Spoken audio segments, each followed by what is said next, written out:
Келгиле автоунааны көрсөңүздөр болот. Сокулук районунун Раздольный айылындагы орто мектептин башталгыч класстарынын окуучулары жол кайгул кызматынын унаасына түшүп алып, бир күндүк жумуш алып баруусу менен таанышты. Аларга атайын сигналдарды басып, буйрук берүүгө да уруксат берилди.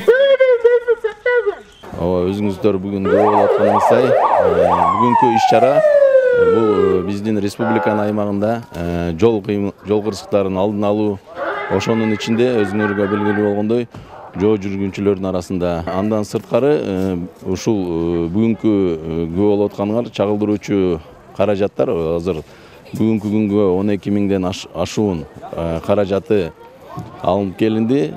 Бул каражаттар өлкөбүздүн башка республиканын башка аймактарында дагы ушул окуучулардын арасында түшүндүрүү, жол эрежелерин сактоо боюнча иш-чаралар болуп атат. Бул свет отражающий элементтер. Башталгыч класстын окуучуларынын милиция кызматкерлери менен болгон кызыктуу жолугушуусу жол кыймылынын коопсуздугун камсыздоо башкармалыгынын жыйындар залында өттү. Анда окуучуларга түнкүсүн жолдон өтүп баратканда жарык чагылдырып турган атайын белгилер таратылды. Негизинен балдарга стимул болду десек дагы жаңылышпаймын. Себеби өздөрү чындап көздөрү менен көрүштү, жолдон кандай өтүү экенин, знактарды, белгилерди көрүп, анан жанагы караңгыда күйүүчү брелоктор менен таанышып, бүт бардыгыны өздөрү менен көз менен көргөндөн кийин балдардын дагы көңүлү көтөрүлүп, жакшы иш-чара болду.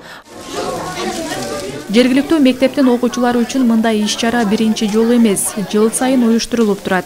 Бул окуучулар жолдо жүрүү эрежелерин дагы жакшы билүүсүнө өөлгө түзөт. Жол кырсыгы болбош үчүн кызылда өтпөй, жашылда өтүш керек. Кызылда жол эрежесин сактап өтүш керек. Өткөндө же зебра менен, же подземкадан, же жанагындай светофорлорду карап өтүш керек. Андан соң өспүрүмдөрдүн экскурсиясы имаратта чай үстүндө уланып, таттуулар берилди.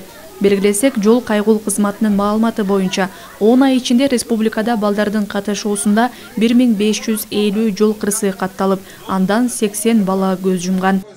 Айжамал Олжобай кызы, Үсөн Көлбаев, Нуркамил Асанов, Ала Тоо 24, Чүй облусу.